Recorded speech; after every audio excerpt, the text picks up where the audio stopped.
Justice Ministry. He was Deputy Attorney General from 2017 through to 2021. He joined me on the line for some reactions to this. Sir, you're welcome to Eyewitness News. Hello? Hello? Hello, Mr. Gwanka, can you hear me? Yes, I can hear you, Umaru. Mr. Gwanka, can you hear me? Yes, Umaru, I can hear you. I think I'm having a difficult. Yes, great. I can hear you. I can hear you. Yes. Forgive me, I said Eyewitness News. This is Akwetia Watch.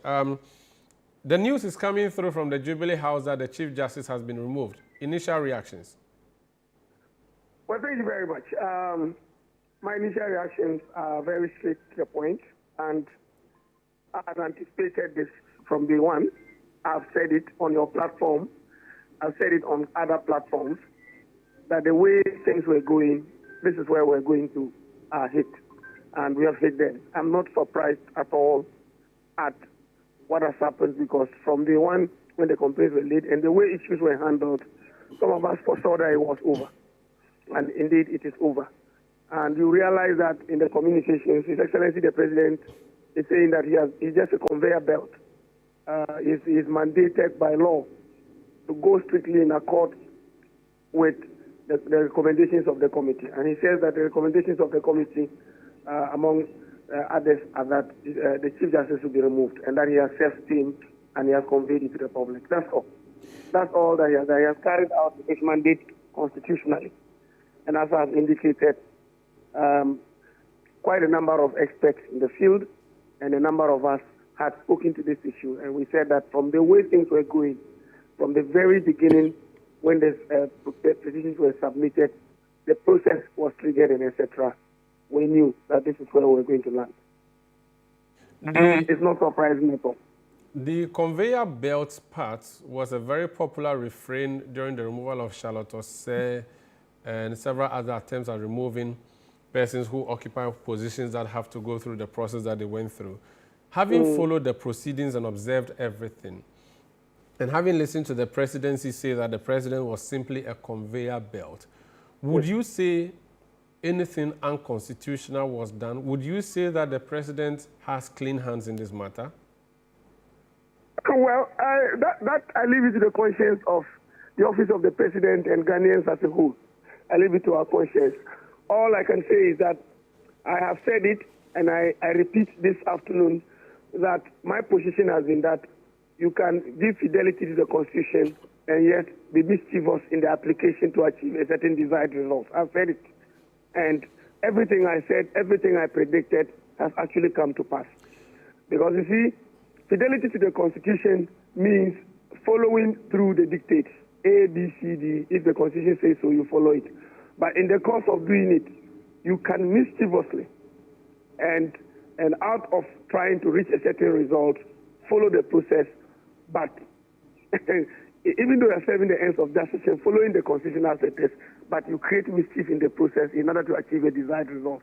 And perfectly so, it's been well orchestrated and well executed. But the principle of natural justice is something that is very important in law, hearing the other side and giving them an opportunity to be heard. For many people, considering that that very key and fundamental principle has not been breached, the government cannot be blamed per se, and that, quote and unquote, the law has become the law and the will of the law has been done. Would you say, based on the fair hearing principle of order altering pattern and the procedure that we have all seen, this process has been fair, even though you suspect there may be mischief in there, but it has been fair? No, I have said that as for complying with the provisions of Article 146, nobody can fault that at all. It's been complied with. In fact, from the beginning, the receipt of the petitions and then the determination of prima facie and the formation of the committee and inaugurating same and then commission work and etc. all have been strictly complied with. I have said so. And I have indicated that, however, if you look at the history, right from the time of campaigns through to the elections were over and the swearing in of the president, it looks like it was well cut out that the Chief Justice will be removed from office. But I've said this, Umaru, I've said this time and again, these two other situations. If you want to remove His Excellency the President, you need 2/3 of members of Parliament to impeach him, which is a near impossibility from our history from '92 until maybe recently that the NDC has gotten this particular majority. If you also, number two, if you want to remove the Speaker of Parliament, you need 2/3 of members of Parliament to do so. But the Chief Justice, all you need is to trigger a process by filing petitions.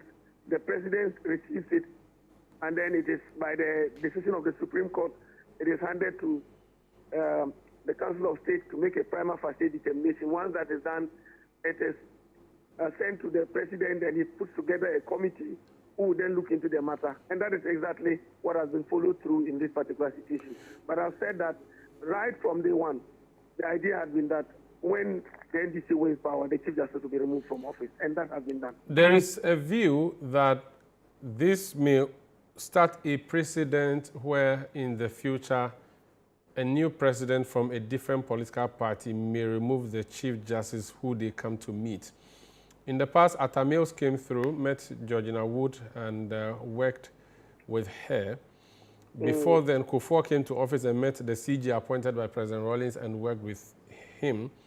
Mahama, when he took over, continued.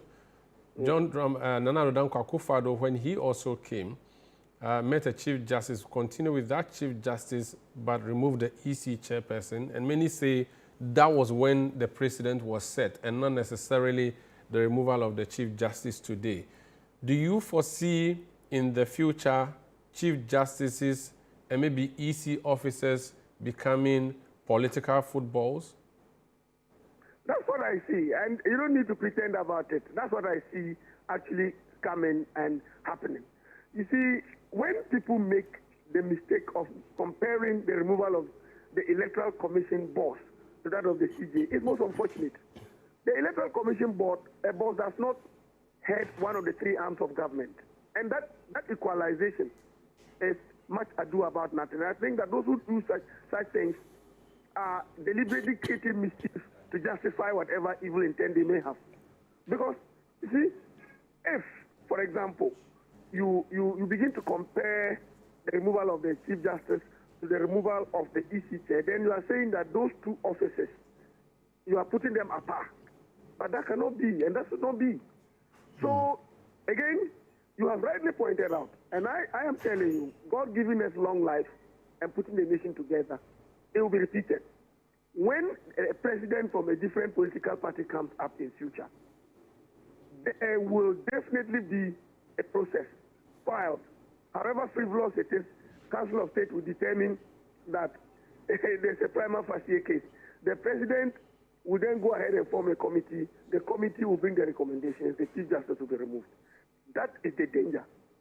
So to prevent this, go to the Constitution, amend it, make it stricter. That is your position. That is my position. Very well. If we don't, Umaru, what has happened today will be the beginning of the death of our democracy. Wow. Wow. Thank you. Thank you so much for speaking to us. It's my pleasure. That's Joseph Kpenka. He's a former Deputy Attorney General. This is ChannelOne News. This is City FM. This is Akwetia Watch.